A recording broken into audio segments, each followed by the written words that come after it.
My name's Ben Moon. I'm a photographer, filmmaker, and author, and dog lover.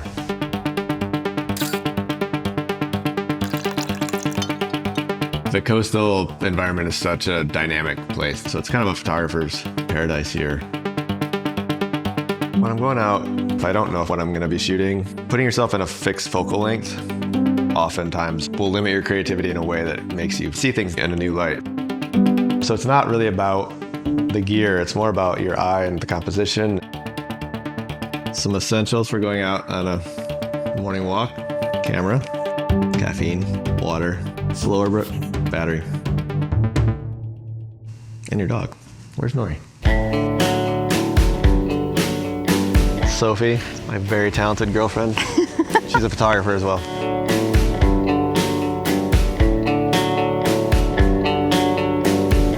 When a dog sees the beach, doesn't matter how old they are, they become a puppy. And that's the joy that I feel. There's a beauty in just taking it all in.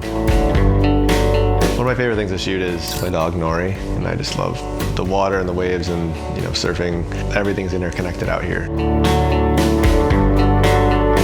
The standard thing to do, I feel like, is everyone pulls out their phone and takes a photograph right from there. But zoom in and zoom out and see how that changes, and then get the lens really close to the ground and look at the perspective.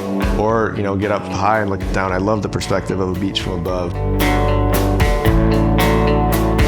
Visiting the coastline here is really important to keep safety in mind. If you're unfamiliar with an area, no shot's worth risking your life for. The rocks can be kind of slippery, so you always got to watch out for that. But the biggest thing you want to be aware of is our sneaker waves, and also where the tide's at. If it's incoming tide, just know that you're in a spot that's going to fill up with water pretty soon. This whole area will be submerged overnight. Right now the swell's still dropping. We have a couple hours left till low tide, and so it's a pretty safe time to be in here. 35 is one of my favorite focal lengths. It's a little bit wider. It's good for kind of an all-around just walkabout lens. Pointing your lens straight up also, if it's drizzling, is a good way to get water spots on your lens.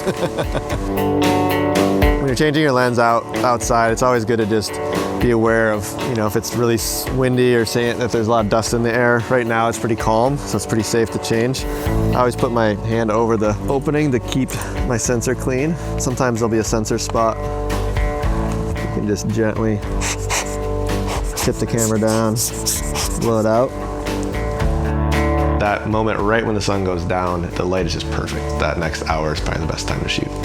Just to be able to walk out your door and have the coast be a character in your life, there's so much to explore, and so I feel like as a photographer, it's just a fascinating place.